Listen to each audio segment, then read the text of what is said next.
Welcome to the Possibility Action Network podcast.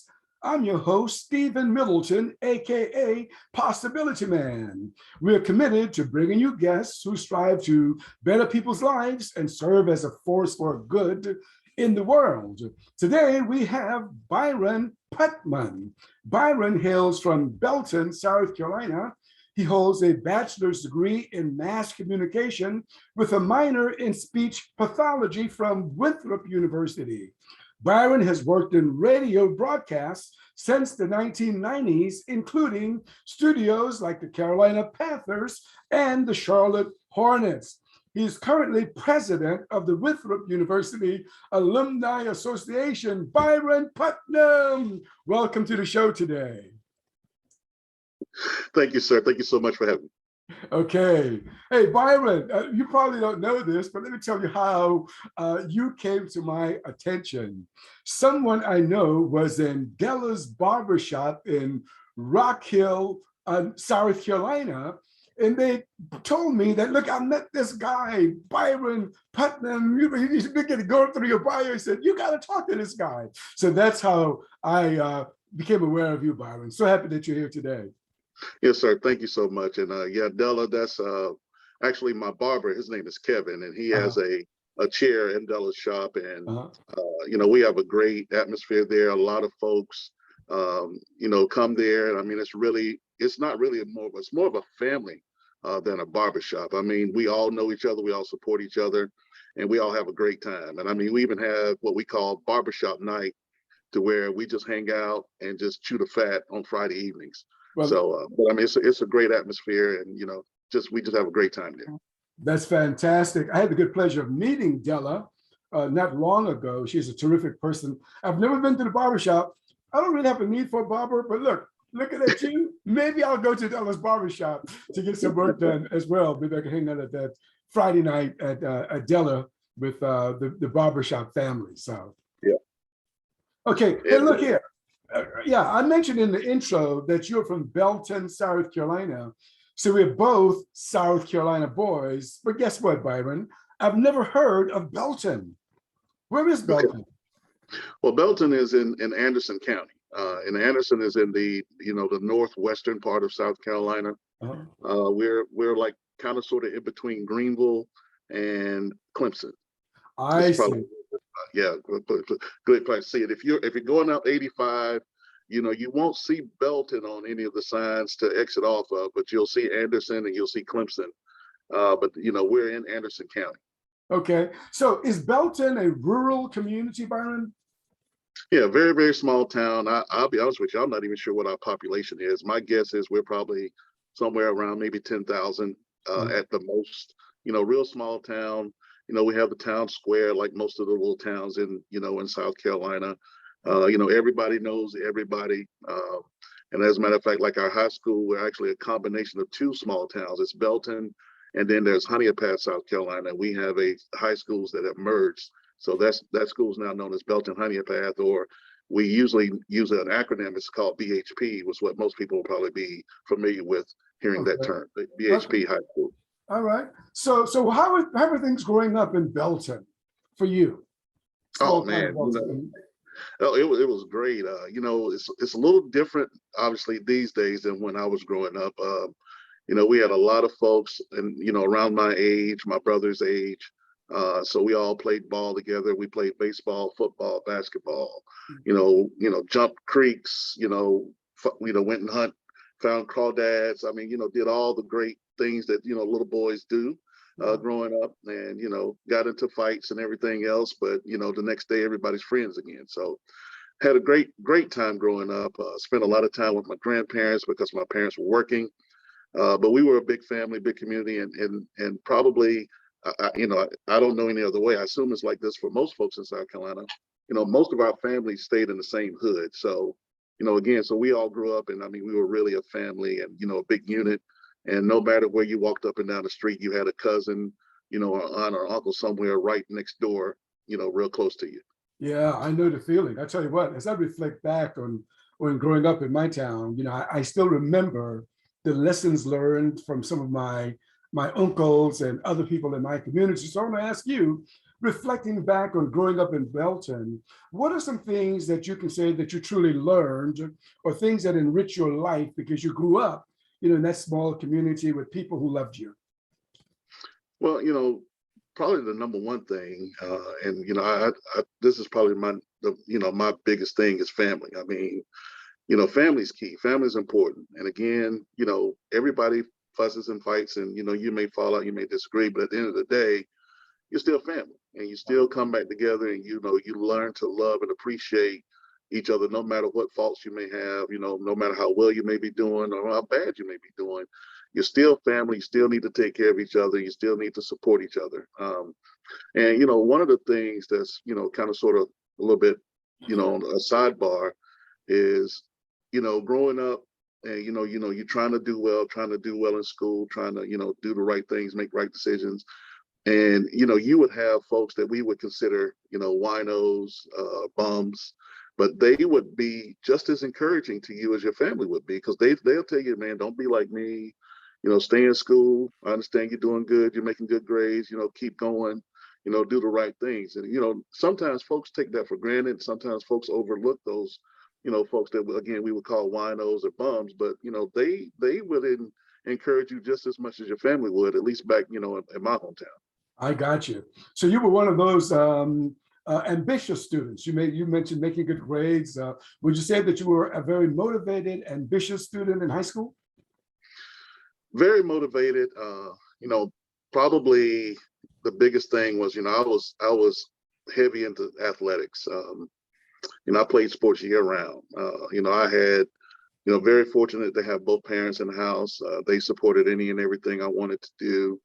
I played football, basketball, ran track, and then even in the summer, I played American Legion baseball, and I even ran track for the Anderson Track Club in the summer. So I mean, I was moving all the time. There was no downtime, coming up, especially once I got into the high school, age.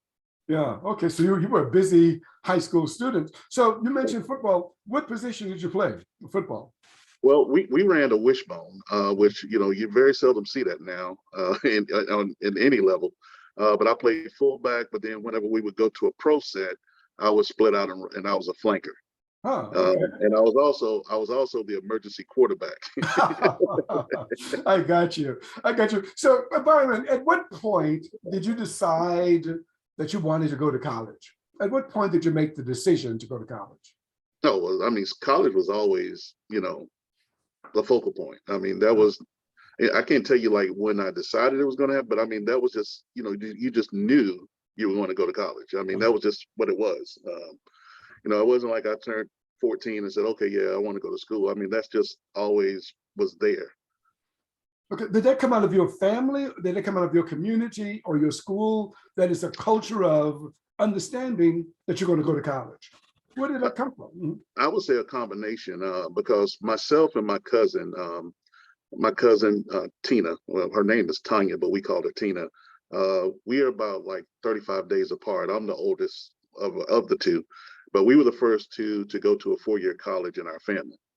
And we both went to the same school, Winthrop University. Well, back then it was Winthrop College, before it turned to Winthrop University. But we both went at the same time. But again, I would say it was a combination of school, family, community, everything. It was wrapped around services, so to speak. It wasn't, again, it wasn't like I was just sitting around and said, hey, I want to go to college. I think that was just what it was. I don't have a real good explanation for it. That's just what it was. It was just understood. Yeah, I got you. I feel that. Yeah, I got you. So if you were talking to kids at your high school today, and they're trying to decide, what am I going to do with my, would you encourage them to consider college, or what would you say? Well, first of all, I don't think college is for everybody. Mm-hmm. I think that they have to going to do some self-reflecting, and figure out what's best for them. A lot of folks think that you have to go to a 4-year college or university, but there are plenty of folks that went and got a trade. They may have went to a technical school, and they're doing just fine. And some of them are doing folks that have 4-year degrees. Yeah, gotcha. And then you may have I have a very good friend of mine that went to the military, and he did his 30 years and retired, and he's doing very, very well. I mean, so college is not the only choice, is what I'm saying. I think you just have to figure out what's best for you.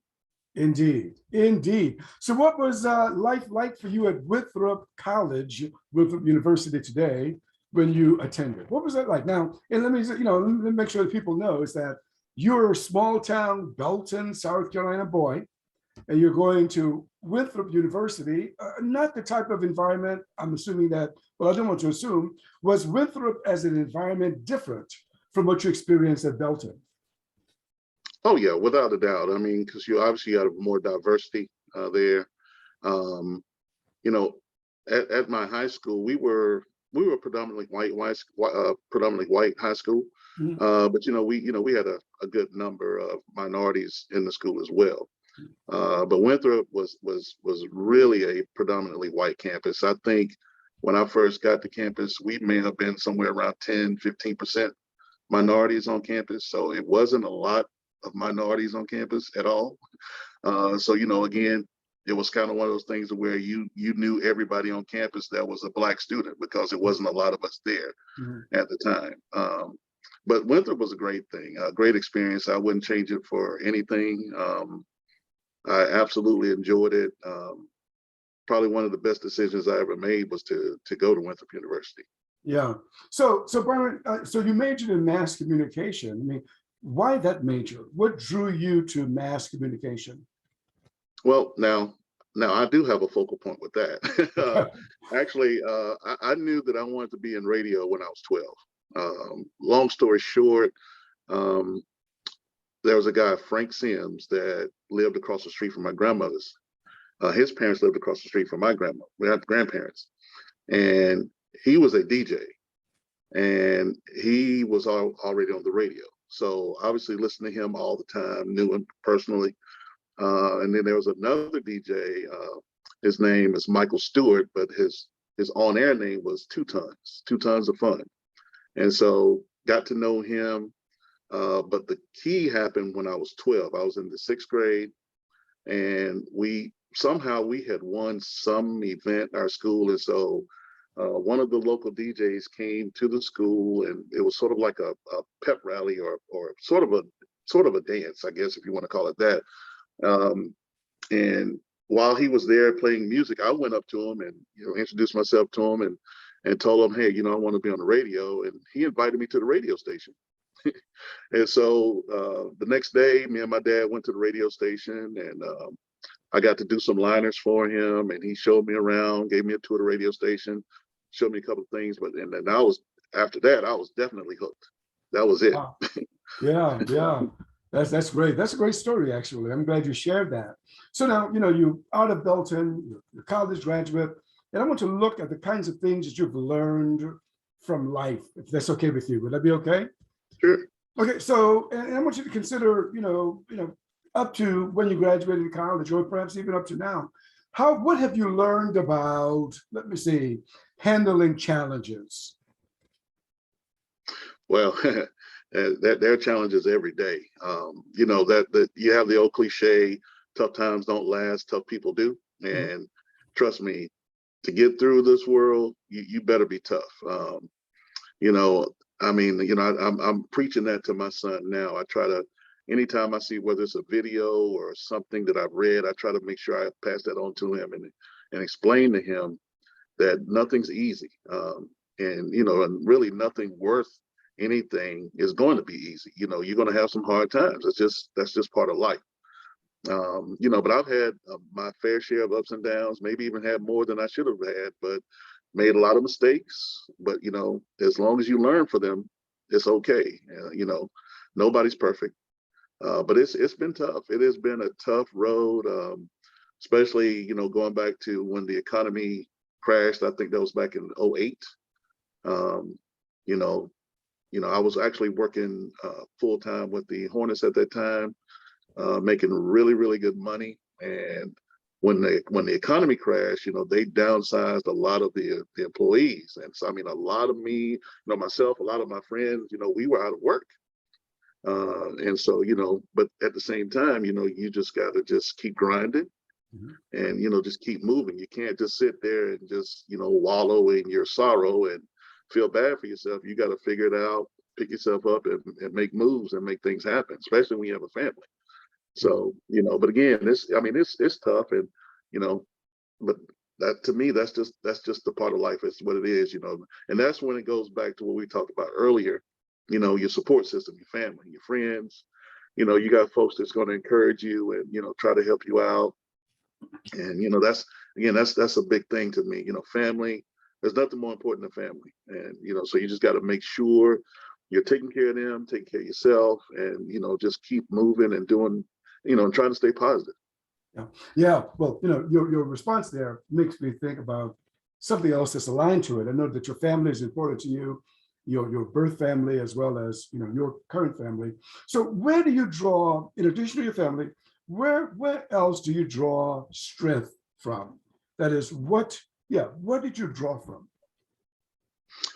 Well, I'm not going to sit here and say that I'm a very religious person, but, I do attend, prayer calls. I do, read Bibles, now I don't read it daily, but I do read the Bible. I'm trying to live right, trying to do the right things. I would say I'm probably more spiritual, than religious, if that makes sense. It makes sense. You draw from a lot of things. I think I draw from my kids, because I know I've got to be strong for them. And, there are a lot of different variables that you draw from. But, at the end of the day, you've got responsibilities, you've got things that you've got to do, no matter how hard it is. You just got to keep it going. Yeah, and you mentioned spiritual and spirituality. That's something that's, the notion of spirituality has been sweeping the whole planet for a while now. So when you say spiritual, and I'll just say spirituality, what does that mean to you? Well, one of the things, you attend church and everything, but one of the things that I enjoy is I guess I'm more inclined to music. So I enjoy the choir part. The sermon is great and all that, but the music moves me probably more so than the sermon. And so to me, that's a spiritual thing, as opposed to, listening to the word, that's coming from someone else. But there's just a feeling that I get when I'm listening, to the choir, or even if I'm listening to, some music, just some gospel music. And I'm more of an old school guy than some of this new age gospel, but it's okay. I can handle the new stuff too, but I am more of a classical gospel guy. Yeah, I got you. Well, that leads me to another thought that comes to mind. You've already said one thing, but I want you to expand on it. What inspires you? You've already said now music inspires you. What else inspires you? Oh, well, my kids. My kids and family. At the end of the day, it's family. Because again, you just got to set the example. You can't just sit there and you have a bad moment, have a bad day.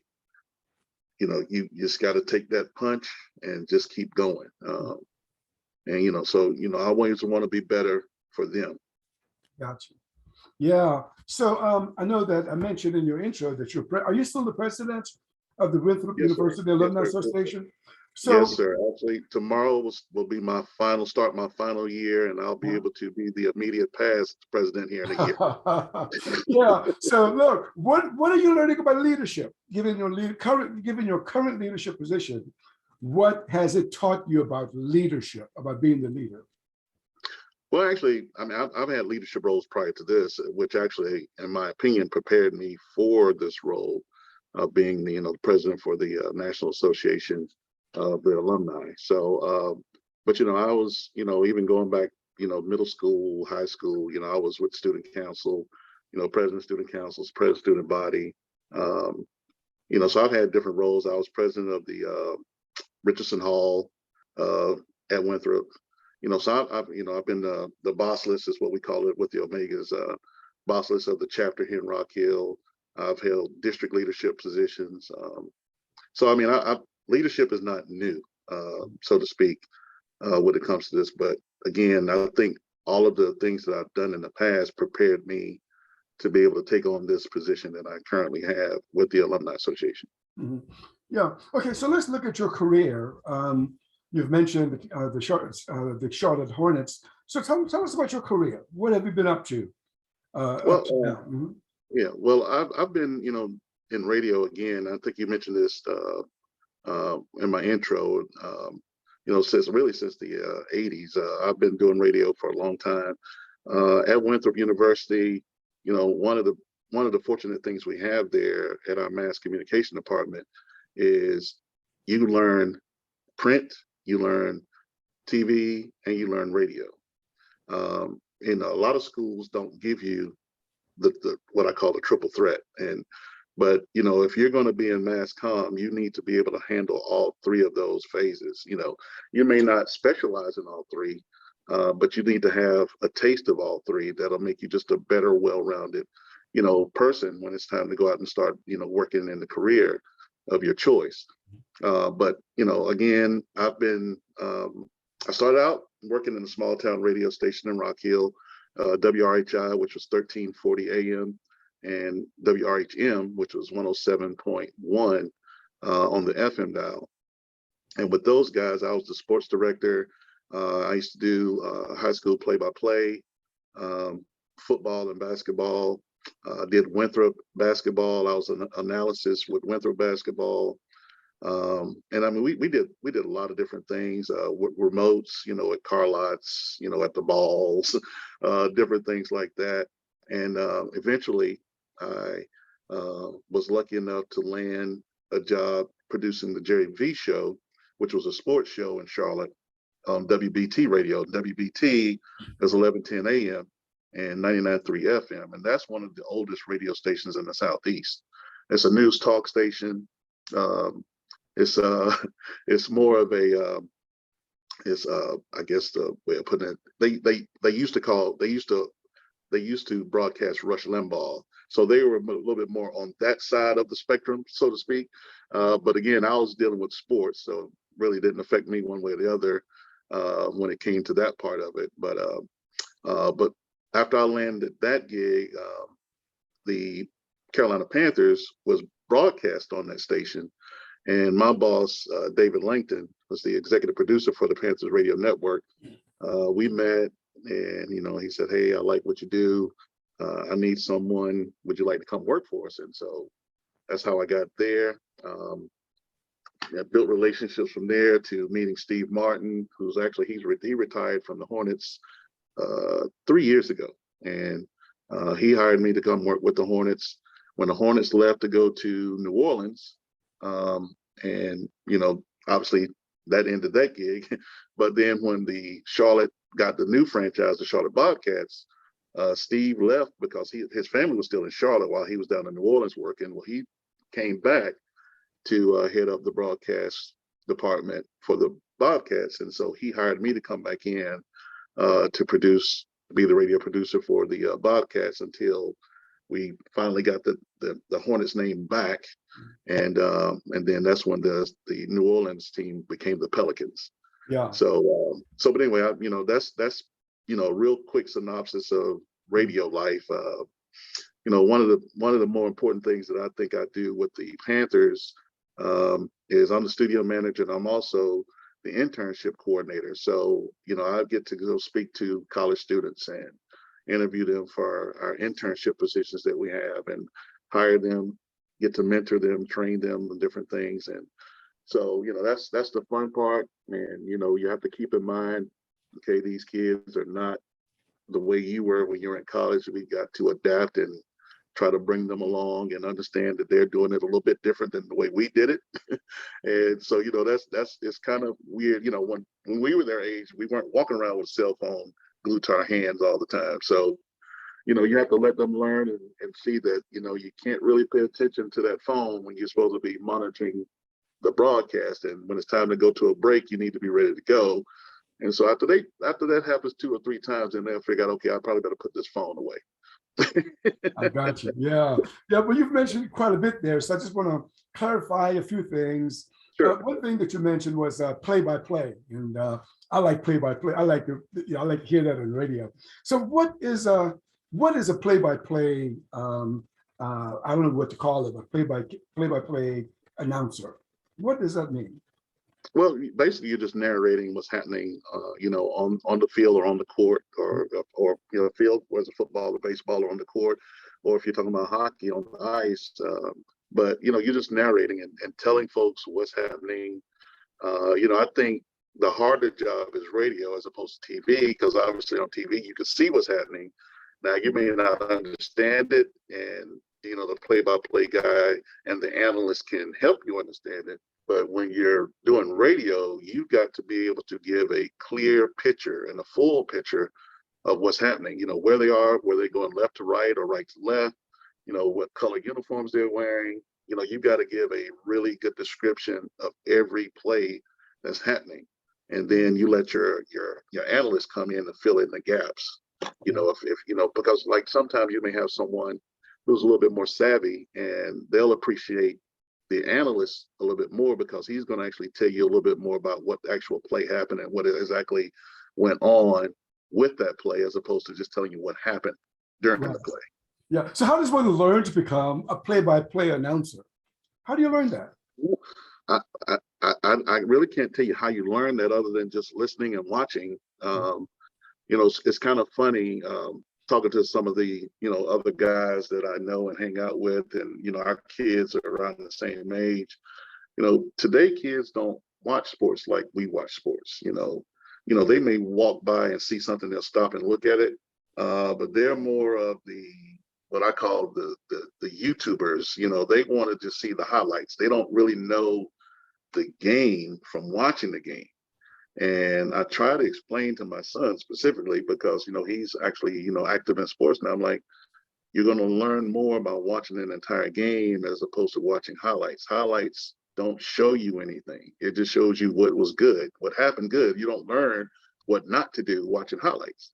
And you don't learn how to anticipate what may be coming or what may be next, or even how to counter something by just watching highlights. It doesn't do you any good, as far as your knowledge is concerned of the game and in-depth knowledge of the game. So I mean, other than just watching and listening, and whether you have a favorite person, whether you have somebody that you love listening to, or whatever the case may be, that would be my thing. I mean, it wasn't like we had any specific training in college, with whether you wanted to be a play-by-play guy or an analysis. I think it's just learning the game, watching the game, and listening to the games. And I'm sure you may have done this. We had a little transistor radio late at night, with your earphones under the covers, and need to be in the bed sleep, but I'm listening to the Braves. Yeah, indeed. Well, I listened to the Cincinnati, who were they? Cincinnati Reds back in the day. That's when I lived in Cincinnati a long time ago. That was my introduction to listening to play-by-play on the radio. So, okay, so considering both the play-by-play announcer and the analyst or the commentator, who are some of the standouts to you? Over the course of, not only now, but over the course of the decades. Who stands out to you as the analyst, the announcer first, and the analyst second? Well, I mean, now I'm kind of old school. I'm not old, but I'm kind of old school. So probably the favorite of all time would be the. You muted yourself. You just yep. Okay. Here we go. I can't even remember all those guys' names, but they were just awesome. I don't know if I ever missed a Monday Night Football game, at least until I was made to go to bed, until I was old enough to be able to stay up to watch the whole game. But that was obviously back when they didn't start till 9 o'clock. Now they start a little bit earlier, which helps out. But those guys, and then, just taking it up to now, it's, Joe Buck and, Aikman, they're the A team. They just signed a huge deal. So they're leaving Fox and they're going to ESPN now. So both of them? Yeah. Oh, yeah. Well, I knew the talk was that Aikman was going. I didn't know that Joe Buck was also. Okay. Yeah, they're both going. Yeah. So and now I love Kirk Herbstreit, which he does ESPN College. Him and Lord, I cannot think. Chris. Yeah. Chris last Yeah. name now, but I those know guys, you're talking about. Yeah. they're the cream of the crop. Yeah, they're the cream of the crop when it comes to college football, in my opinion. I mean, but there are a lot of great Hey, guys out you there. didn't mention And even James my old Brown. boss. You didn't mention JB. Well, but he's not. Yeah, but he's a host. He's not a play-by-play guy. Oh, that's true. He's a host. That's right. That's right. Yeah, he just hosts a pre-game show and a halftime show. Yeah. Yeah. But even my boss Steve Martin with the Hornets now. Now I grew up listening to him doing ACC football and ACC basketball. So I mean, I knew him before he knew me from TV, because I mean he would do all the ACC games of the week. Living in the Carolinas, that's all we would get. We would get those guys every Saturday. Yeah. So I mean, Steve was a great play-by-play guy. Yeah, I got you. Yeah. And there's another guy that I used to work with the Panthers. Now he does a lot of college football now, and he does all the major golf tournaments. Whether it's the British Open or the Masters. Bill Rosinski. He's an amazing play-by-play guy. Yeah, Bill does a good job for sure. Hey, let me take you way back to the 80s. Baseball. Do you recall Marty Brennaman as a play-by-play guy?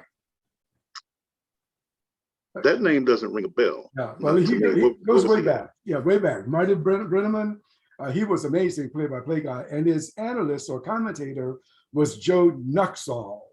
Those guys were amazing. I enjoyed listening to them. Oh yeah. Okay. Yeah. Okay, so we're turning the corner here. So when you look at where you are now and where you want to go, I'm not sure how much you want to share with us, but what's your vision? What are some of the things that inspires you, that you say, something I want to be doing these kinds of things going forward? What's on your vision board, so to speak? Well, actually now it's kind of I guess going with what's happening now. I'm really trying to get into social media now, doing that, being a content creator. And I've had a couple of offers to start doing what you're doing now, podcast, and probably going to get into that here soon. Matter of fact, I just spoke with a guy 2 days ago about doing a sports podcast, and so we're going to have some more conversation next week about that. And so, but that's probably where I'm heading next. Going hardcore into social media, being a content creator, and then also dealing with podcasts. Fantastic. Well, Byron, look, I really enjoyed talking with you. Is there anything else you care to share with us that I have not asked you about? Well, I think again, we kind of talked about it a little bit about, struggles and going through hard times. And, I just want anybody that's out there listening to know, man, that everybody is dealing with something. It doesn't matter. It may be financial, it may be family, it may be health, mental or physical. But the main thing is just to keep going, keep believing, and you'll get it. You'll get through it. You will definitely get through it.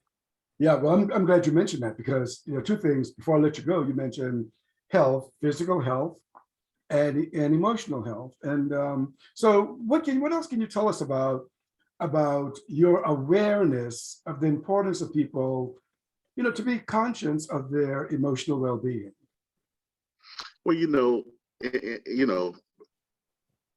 back when we were coming up, talking about, counseling and something, that was just like a bad stigma. You're crazy if you would, back in the 80s talk about, well, I'm in counseling, I'm speaking with a counselor. But we've got to get past that, and I think a lot of people still struggle with it. Just like men, back in the day, your dad wouldn't go to the doctor. You just, if he went to the doctor, something was really, really wrong. But we got to go and get that annual physical. We got to go. If you're not feeling well, you don't wait till it's bad. If you don't feel right, go to the doctor. And if you're feeling like something's not quite right with you emotionally or mentally, there's absolutely nothing wrong with reaching out and getting a counselor if you need to do that. I think, as a matter of fact, I would encourage folks to get counseling, whether you even feel like you need it or not. You might not know that you need it. One of the things that I discovered years ago was that, you think you know a lot of stuff. You probably don't know as much as you think you really know. And you think you may realize it, or you'll be able to see signs of things, but there's a lot of things that are hidden. And then you wake up the next day and find out, wow, I never knew that, and I wished I had done something. So, Yeah. I just say don't take things for granted.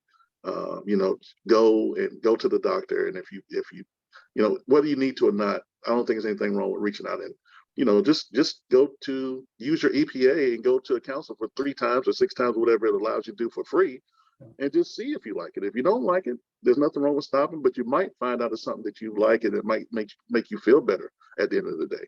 That's fantastic. Well, I really appreciate you for saying that, because that's very important. Okay, well, look, once again, I enjoyed talking with you today on the Possibility Action Network podcast. Thank you for being with us. Thank you so much for having me. Okay, you've been listening to the Possibility Action Network podcast. I'm your host, Stephen Middleton. My guest today has been Byron Putman. Byron, once again, thank you for being with us today. Thank you.